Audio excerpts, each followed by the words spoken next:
नमस्कार, मैं पंडित आशुतोष मिश्र आज के इस वीडियो में आपको स्वागत करता हूं। आज के इस हमारे चैनल में आपका हार्दिक अभिनंदन एवं स्वागत है। दोस्तों, भाइयों एवं बंधुओं, आज की इस वीडियो में हम जानेंगे कि जीवित पुत्रिका व्रत कब है। सन 2021 में जीवित पुत्रिका व्रत किस दिन पड़ रहा है और इसको किस लिए किया जाता है।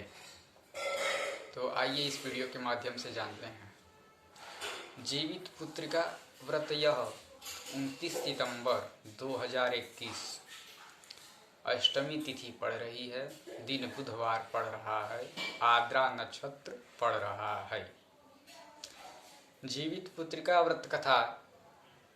यह व्रत विवाहित स्त्रियां अपने पुत्र की दीर्घायु प्राप्ति के लिए करती हैं। जीवित पुत्रिका व्रत यह बहुत ही महत्वपूर्ण तथ्य है और बहुत ही महत्वपूर्ण पर्व है। इसे बिहार, उत्तर प्रदेश, झारखंड इत्यादि क्षेत्रों में बहुत विधि विधान से आदि पुराने परंपराओं के अनुसार विधि पूर्वक किया जाता है। अष्टमी तिथि में जीवित पुत्रिका व्रत पड़ता है, जिस दिन अपना जो है माता अपने पुत्र की प्राप्ति के लिए निर्जल व्रत रहकर और जीवित पुत्रिका कथा सुनकर व्रत नवमी में पारण करती हैं। और जीवित पुत्रिका बहुत महत्वपूर्ण तथ्य है।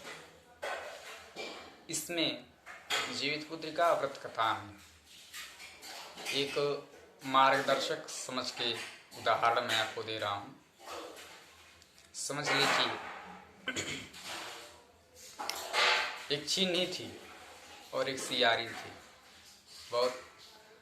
और समझ लीजिए, एक उदाहरण के रूप में मैं आपको यह वीडियो बता रहा हूँ। एक चीनी थी और एक सियारिन थी। दोनों ने यह व्रत किया था और सियारिन थी। पारण के समय दोनों ने व्रत रखा और सियारिन को भूख लग गई। उसने 100 से भरी शमशान में जाकर वहाँ मांस का सेवन कर लिया, जिससे उसका व्रत खंडित हो गया। और चिन्ही है वह गौशाले से नवमी में गई, गौशाले से दूध प्रदान किया, दूध प्राप्त किया और उसके बाद से उसने नवमी तिथि में दूध से पारण किया। तो क्या हुआ कि अगले जन्म में ये दोनों बहुत धनी परिवार में, राजा के परिवार में बहन हुई। तो जो सियारी थी वो बड़ी हो गई और जो चिन्नी थी वो छोटी हो गई। तो सियारिन के पुत्र तो होते, परंतु जो चिन्नी थी उसके भी पुत्र होते थे। चिन्नी के पुत्र जीवित रह जाएं और जो सियारिन थी उसके पुत्र हमेशा जीवित न रहें, कुछ ही दिनों में वो मर जाएं, मृत्यु हो जाती थी। तो उसने यह सोचा कि मेरे पुत्र कैसे जीवित रहते हैं, इसके पुत्र क्यों नहीं मरते। तो एक दिन उसने यह मंत्री को आदेश दिया कि अगर तुम मुझे जीवित देखना चाहते तो उनके सारे पुत्रों को मार दो। उसने जाकर उनके सारे पुत्रों को सिर कटवा कर एक पिटारे में रखवाया।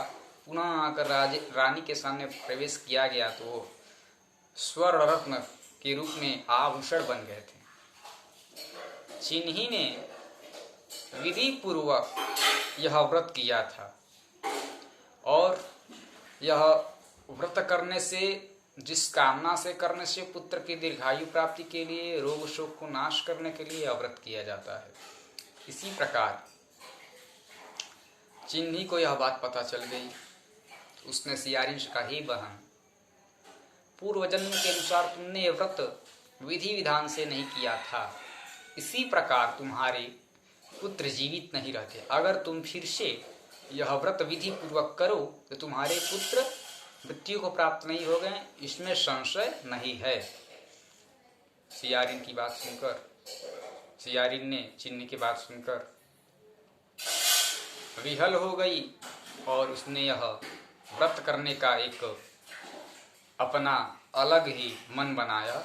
उसने यह पूर्व जन्म के अनुसार अपनी बातों को याद करके इस जन्म का प्रक्रिया देखा तथा उसको किया और पुनः इन दोनों ने साथ साथ यह व्रत करके और अपने पुत्र की आयु की कामना के लिए प्रार्थना की। उसके बाद से जीवित पुत्र देखकर मानो कि सियारिन का हृदय एकदम भयविह्वल हो गया और खुशी से मानो चूर हो गया। तो यह एक उदाहरण के रूप में मैं आपको यह बताया हूँ।